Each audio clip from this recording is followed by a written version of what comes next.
Hey, welcome back, everybody. It's time once again for Closing the Wealth Gap. The one show, maybe the only show that shows you how to close the wealth gap in your own life with the man who's done it for many, our wealth coach himself, Tyrone French. Hey, Tyrone. Hey, welcome everybody to this edition of Closing the Wealth Gap. I'm your host, Tyrone French, where we talk about creating ordinary wealth for everyday people. And my co-host, couldn't do it without him, Mr. Paul Roberts. Paul, take a bow. Your loyal student, oh great sensei. Man, I tell you, man, you're just such an inspiration to me, and the conversations that we have, it's almost like we should be recording our conversation 24/7. I feel like that's what we do anyway. We get off on these things, and one thing leads to another, and then I say something, and then you go, oh, wow, and then that sparks me, and then it's a perfect example of why people should tune into the show. It really is a thoughtful conversation. It's not an infomercial. Well, our listeners, they enjoyed the emails and the feedback that we get, and Paul, they love you. Sometimes they just wish I'd shut up, though. So. I understand, but I get so frustrated or so excited, one or the other. Hey, you know what? But the show topic, our listeners don't realize this, but we were going to do a certain show today, and it kind of pivoted on the last minute, because the New York came out with an article the other day. Yeah. And they were talking about the consumer price index in May had risen, 5%. 5%. And done that I know that the everyday consumer doesn't really give a crap about what those numbers mean in those articles stuff. But when you go to the gas station and you see that you're paying more for gas, when you go to the supermarket and see that you're paying more for groceries, then those articles begin to make sense. They're warnings. They're telling you, you better prepare, because in the future, things are going to be so expensive, whereas you're either going to continue to go forward financially or you're going to go backwards. You are not going to remain the same. Mm-hmm. Let me give you an example, Paul. I was in the supermarket the other day, and I'm a type of guy, if I go shopping, I know exactly what I want. Me too. I don't dilly-dally in the store. I go in, get one, I come out. Yep.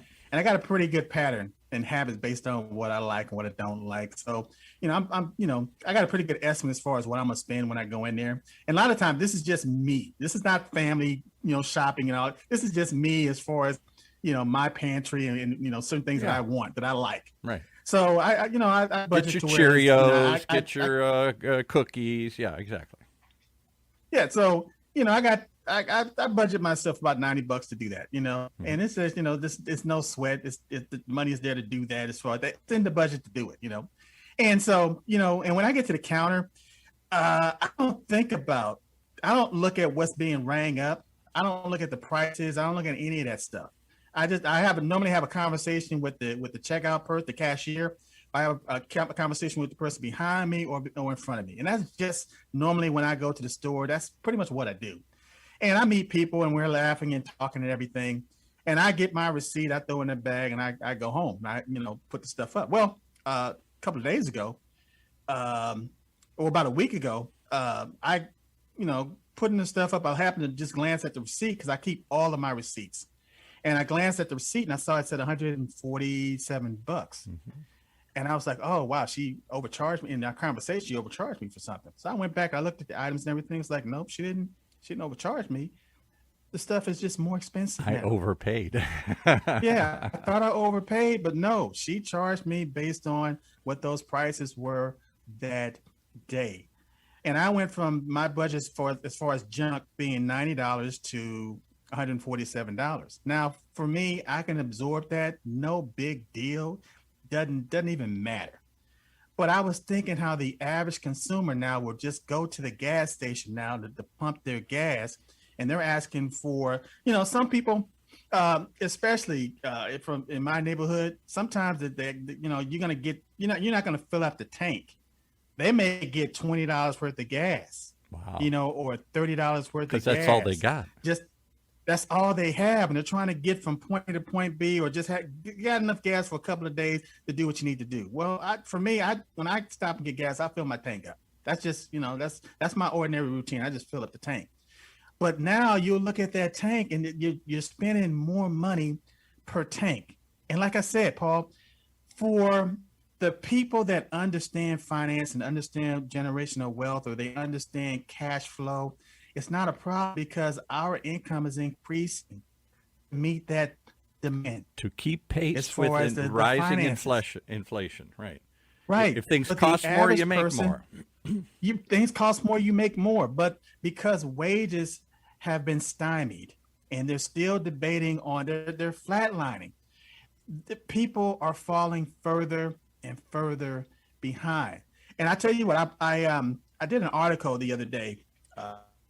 I did a post on Facebook, and it was, again, not against the GOP. I'm not against the Democrats in this issue. It was something where they didn't pass. It was a fairness. I can't remember the name of it. I can pull it up on my phone, but it was they were trying to pass a bill as far as equal pay as far as men and women. It was a fairness, whatever.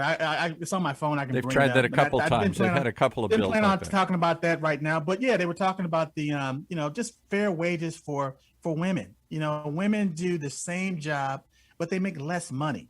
Always have. And the thing is, women tend to live, and these are men predominantly. The majority are men making these decisions. Whereas women tend to live longer than men, so their money needs to last a lot longer. They tend to be anchors between their parents and their kids.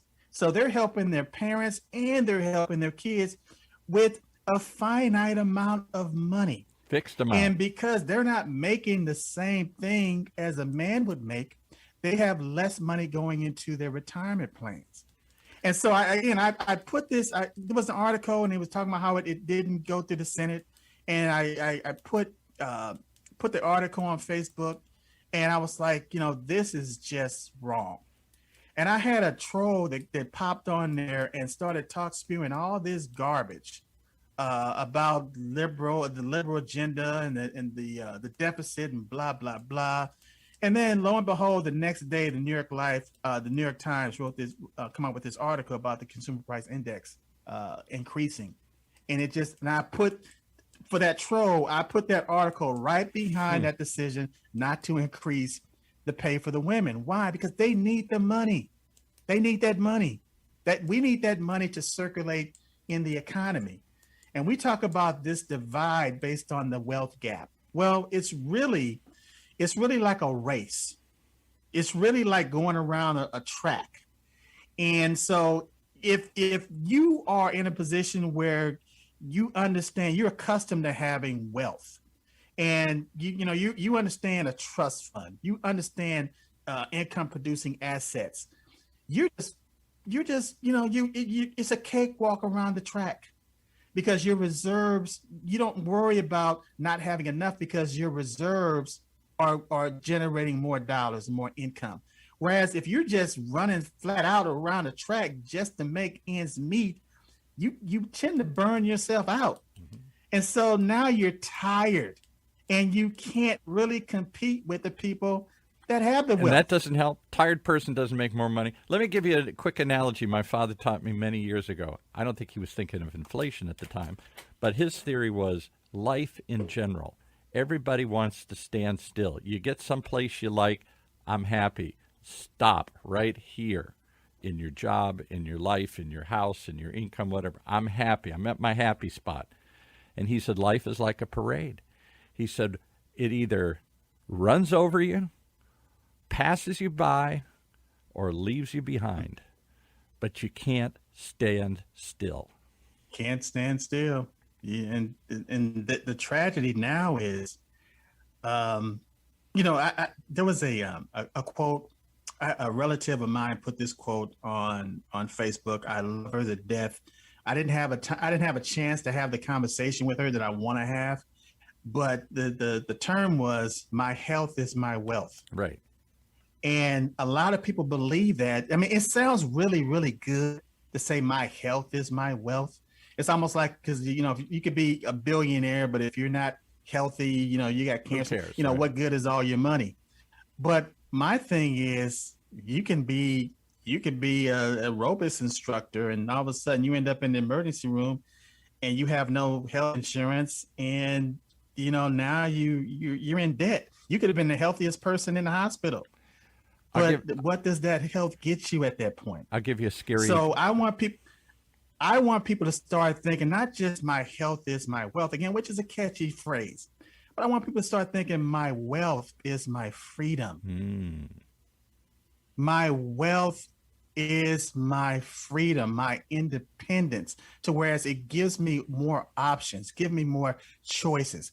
People are stressed to the tilt right now. And nobody's talking about that. They're not talking about during the pandemic that a lot of people exhausted their retirement funds just to keep a roof over their head. So now that money for retirement is not there. I'll give you another scary example. I'll give you one more scary example. Go ahead. Because you're on a roll. I don't want to stop you. But we do shows here all day long. We stream out of the University of California, Irvine and Applied Innovation. We get all this cutting edge stuff we talk about here all day long, like your show. And we had somebody on from the Global Alzheimer's Foundation. Now, let's take a second to set this up. For 20 years, they've had no treatment, no way to help you if you got Alzheimer's. In Orange County, it's the third leading cause of death. People don't realize it's really devastating. My mother had Alzheimer's. FDA approved a drug. That was all over the news. First time in 20 years. May not help everybody, may just slow it down, but first time they've ever had anything. Hooray, the whole show is about this. Here's the catch, though. Here's the catch. It's probably not going to be covered under insurance because it doesn't help everybody, and you got to have a certain type. So the company's going to say, we're not going to pay for everybody to get this because it only helps a relatively small group of people. You got to have a certain DNA markers and stuff. So right now, it doesn't pay. So we say, okay, all right, what's it cost to get the drug for 1 year? $56,000 a year. And I went, well, what good is that? You might as well not even put it out. You've got a drug that can help my mother survive, but I can't pay for it. If you have the money, that's not even a decision. That's what I'm saying. So they're going to more and more think about this. Answer this. I really foresee a future. I don't want to sound too doom and gloom, but in our lifetime, maybe our kids' lifetime, where people with wealth not only will live happier, longer lives, they'll live to be 100, and the rest of us will die at 50 or 60, not because we lived a worse life, because we couldn't afford the cure. We couldn't afford the drug or the treatment or the program that would extend our life. So you're going to see rich people living on and poorer people dying off. That's frightening. That's wrong. It's already happening. In my book, Closing the Wealth Gap, I referenced a movie called John Q. And that movie is about his son needed a heart transplant, but his insurance wouldn't cover it. Yeah. And he went to the extreme to make sure that happened. And all of a sudden the public opinion changed on it and everything. He and pulled a gun in the movie and he said, I'm not backing off and you're going to do this. Right. Great movie. But it highlighted based on if you have health care and you can afford the coverage, you live, like what you just said. But if you can't, you die. You die. In America. Yeah.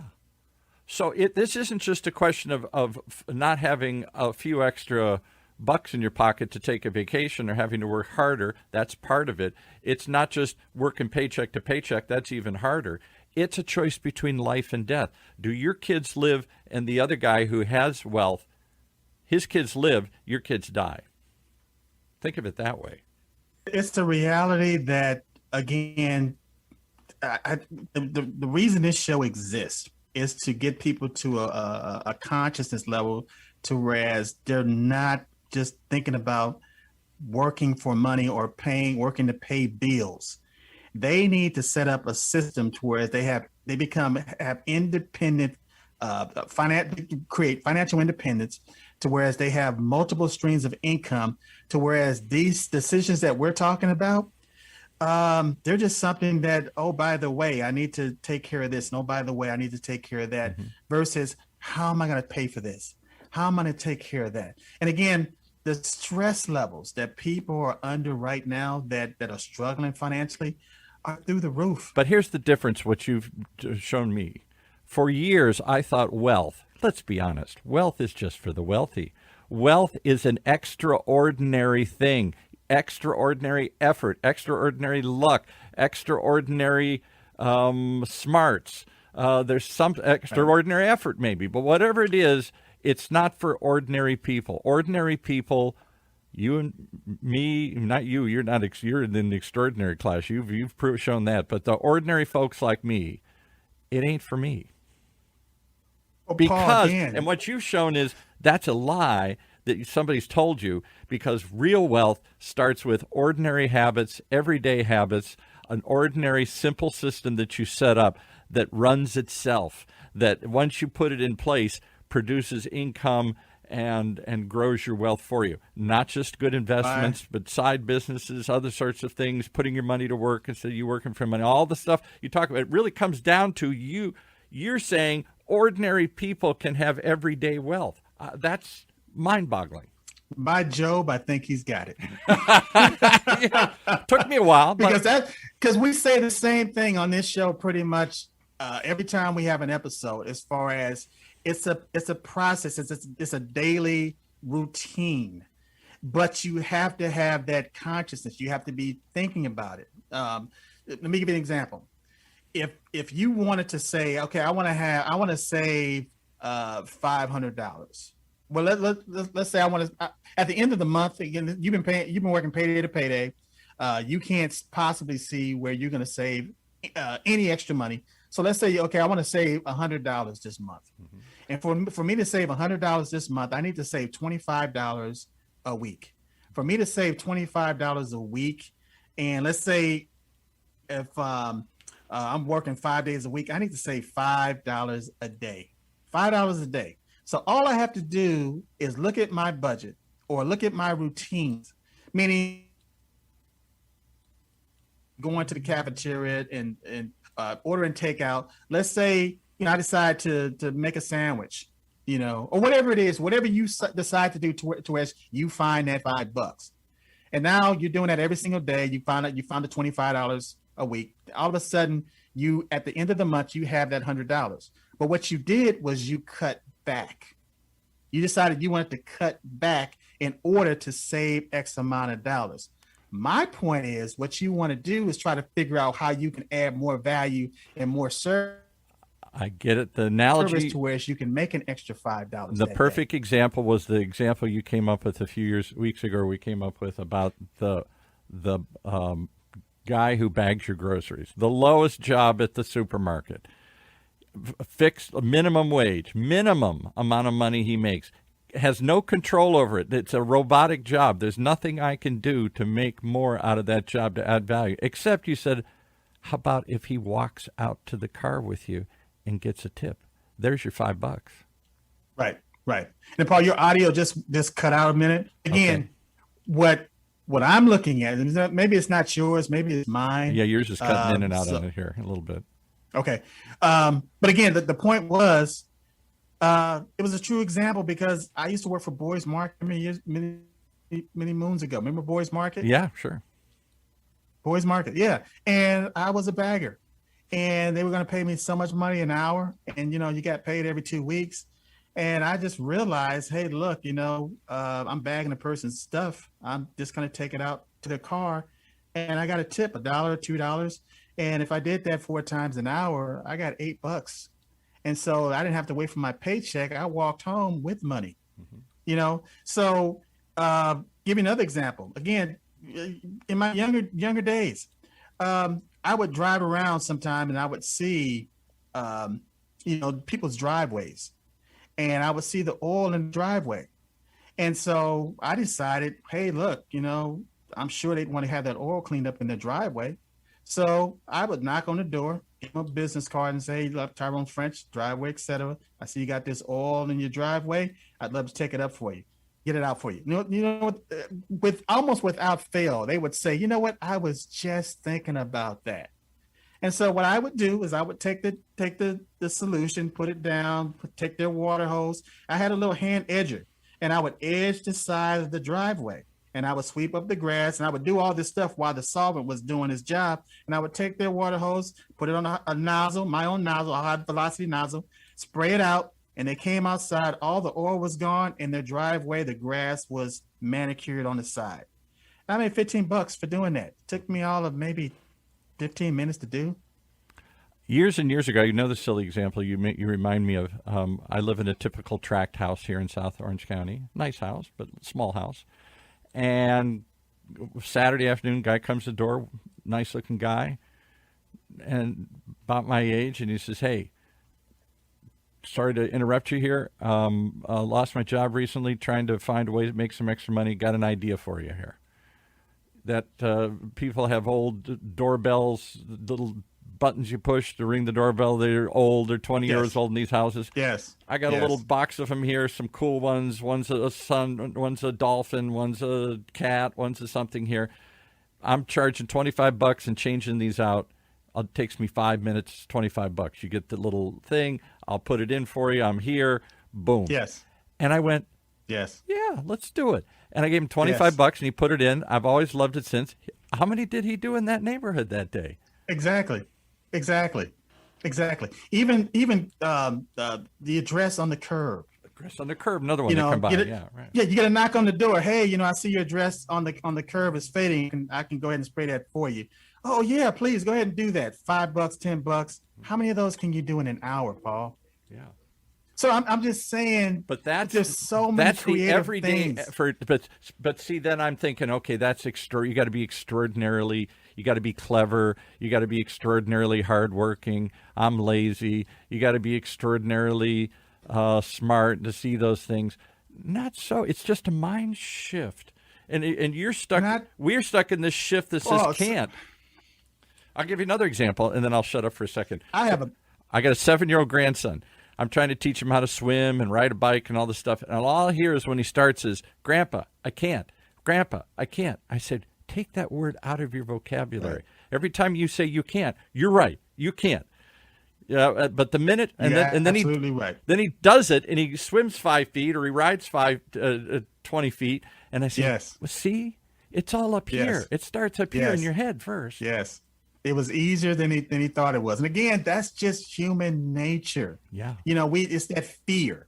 Once you develop the emotion that you drive past that fear and you realize that was your limitation that you placed on yourself, then a whole new world opens up.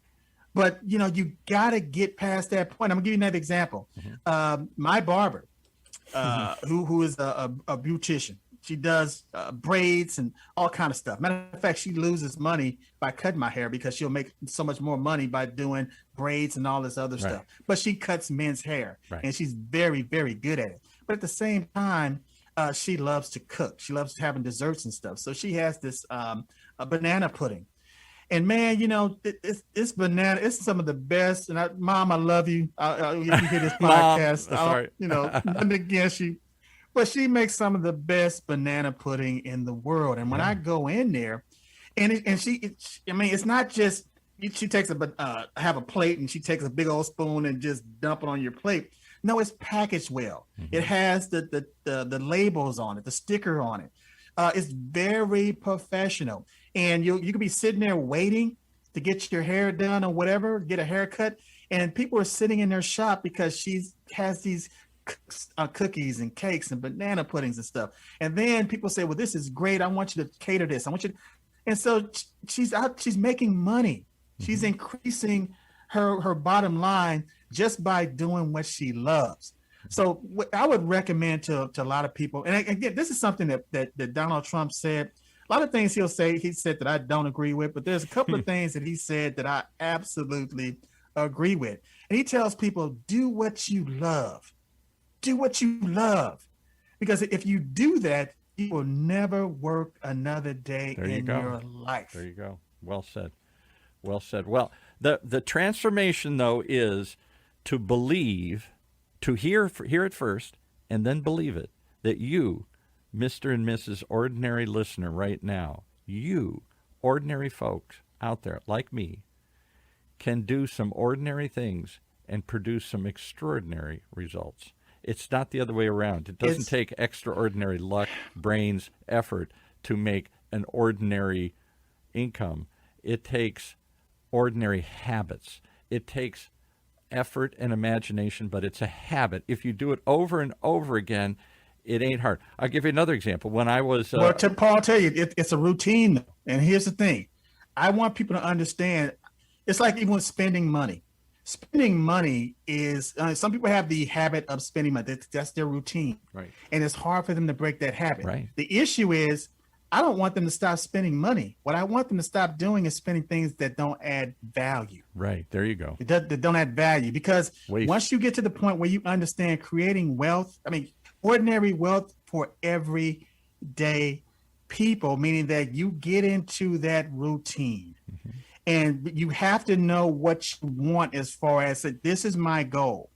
And so once you establish that goal and you begin, Napoleon Hill calls it auto-suggestion. First, you can receive suggestions from everywhere. But once you start making suggestions to yourself and you get to the point where that dialogue in your head is that you're going to create wealth, you're going to make sure that you have multiple streams of income.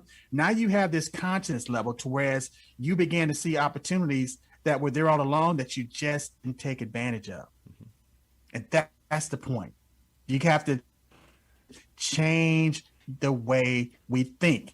And you change the way you think, the faith will overcome that fear. You'll begin to believe it. And then once you believe it, you speaking it, you'll begin to act on it. And once you begin to act on it, you'll begin to see the manifestations in your life. And there's so many. I grew up around so many fundamentalist Christians. I'm a good church-going boy myself, but I always heard people talk about the Bible. They'd say, "I said, why do you believe that?" He said it. I read it. That's it. If it was that simple in the rest of our life, it's just that simple. Tyrone just said it. I heard just it. That simple. Yeah, I don't get it. Hey, how do we simply get your book? Because we got to get this book in more people's hands. People are going to sit, bitch and moan. They can't pay the $10, $20, whatever it costs here. Is there any other way you can get the book? You can literally get my book for free. What? I'm going to give my book away for free. The only thing I want you to do is you can pay the shipping and handling on the book, but it's free.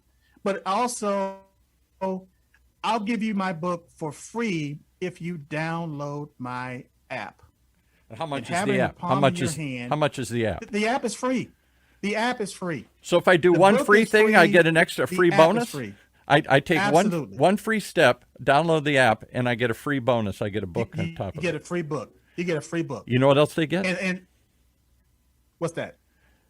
They get access. They get free access to you and all your information in this show and everywhere. We're on the same wavelength because it just came to mind. It's having the access to getting this information to your consciousness to where now you're thinking about it. Yeah. And you're not worrying about the outcome because you understand that the activity is going to produce the result that you're looking for. Right. Somebody much smarter than me said, you are who you hang around with.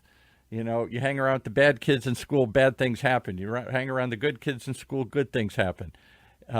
Take that to heart. If you hang around long enough and listen to this stuff from Tyrone, from other shows, from this, you start to absorb it. You start to become it. So, Paul, what I want my listeners to do is just take out your phone and text Ordinary Wealth to 36260. One more. Ordinary Wealth to 36260. Download that app. Register. Put your name on there. Put your phone number on there. And again, request my free book, which is Closing the Wealth Gap. All I'm asking you to do is just pay the shipping and handling on the book, and we'll start a dialogue. And again, don't just look at this for yourself. Look at it for your kids. Look at it for your grandkids, because the name of the game is generational wealth. Right. And it begins with us. I can't add anything to that. It's that simple, isn't it? It's just that simple. A free step, a 30-second step to get a free app gives you a world, entry into a new world, a new way of thinking.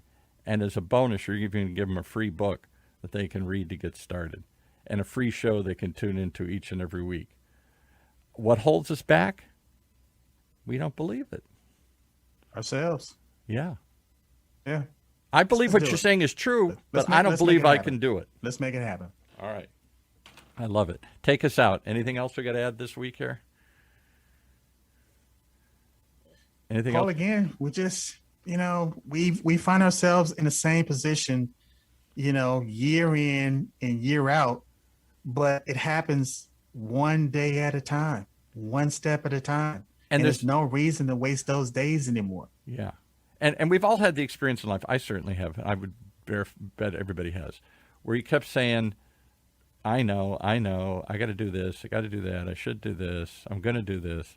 And then something happens, and you wake up and you go, oh, I guess I really should pay attention to my wife before she divorces me. Oh, I guess I should have some money in the bank to pay for these emergencies. Oh, I guess I really should, brush my teeth before my teeth fall out. Something happens and you wake up and you say, man, what was I thinking?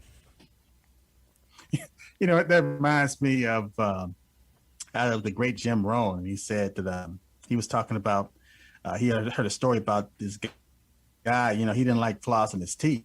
He said, and the dentist just got tired of telling him, he said, don't worry about flossing your teeth. Just floss the ones that you want to keep.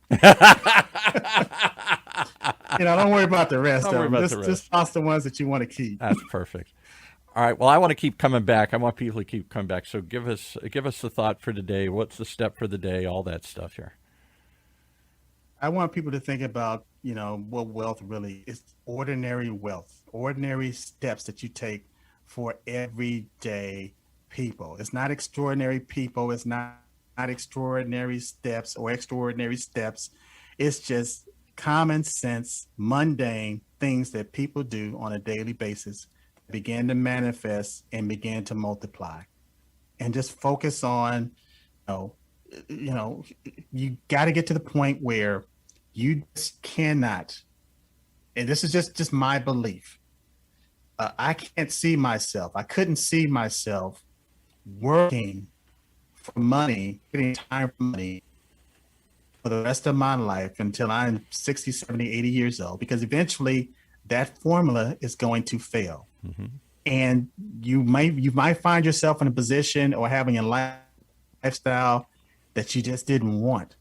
And so you can choose your lifestyle. You can choose, how you want to live and the quality of life, but it takes action. It takes an action step to make that happen. And as your coach, I am willing to give you the information to help you do that, along with your support and cast, your team that you're putting in place.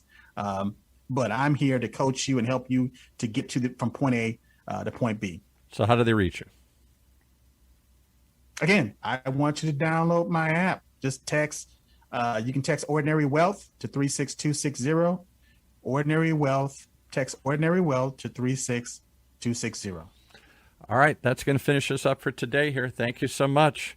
The journey of 1,000 miles starts with a single step.